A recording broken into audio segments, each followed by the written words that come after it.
Rasisti sú práve tí, ktorí začali kričať a tvrdiť, že na tom billboarde je cigán alebo ak chcete Róm. Ja sa vás všetkých, ktorí ste o tom písali, opýtam, z čoho ste usúdili, že ten človek, ktorý je na fotografii, na billboarde, na tom plagáte veľkoplošnom, je cigán. Z čoho ste to usúdili?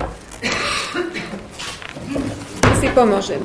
Z toho, že je tam človek, ktorý má čierne vlasy alebo čiernu farbu pokožky, alebo z toho, že je tu nápis, aby sme nekrmili tých, čo nechcú pracovať. Alebo z toho, že z druhej strany to bolo uverejňované v inzercii v časopisoch, je napísané: Slováci, nepchajme peniaze do tých, čo nechcú pracovať. Stávať byty, vyplácať sociálne dávky a prídavky pre neprispôsobivú menšinu na úkor školstva, zdravotníctva a dôchodcov je sociálne nespravodlivé, čo je naozaj pravda. Nemáme sa predsa tak dobre, aby sme živili tých, pre ktorých je slovo práca len neznámy pojem alebo nadávka. Aby sa zo Slovenska nestal Luník 9. Kde je v tomto, čo som prečítala, alebo v tom, čo je uvedené na tom billboarde, slovo cigán? Je tam niekde? Nie je. Čiže všetci, ktorí spustili povyk na základe toho, čo je tam napísané, si vlastne vytvorili asociáciu, že podľa týchto slov asi väčšinovo teda by to mal byť cigán.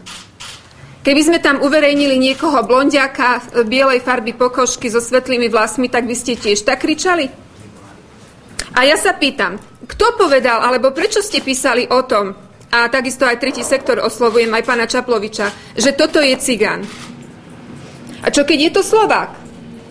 A čo keď je to vážený Grék? Aj potom sme rasisti? Nie, my len pomenúvame problém. A rasisti sú všetci tí, ktorí začali písať o tom, že Slovenská národná strana robí rasistickú kampaň, že je to kampaň proti cigánom. Nie. To je proti tým, ktorí odčerpávajú, sú nesprispôsobiví a odčerpávajú zo sociálneho systému štátu, keď doňho nič nevložili.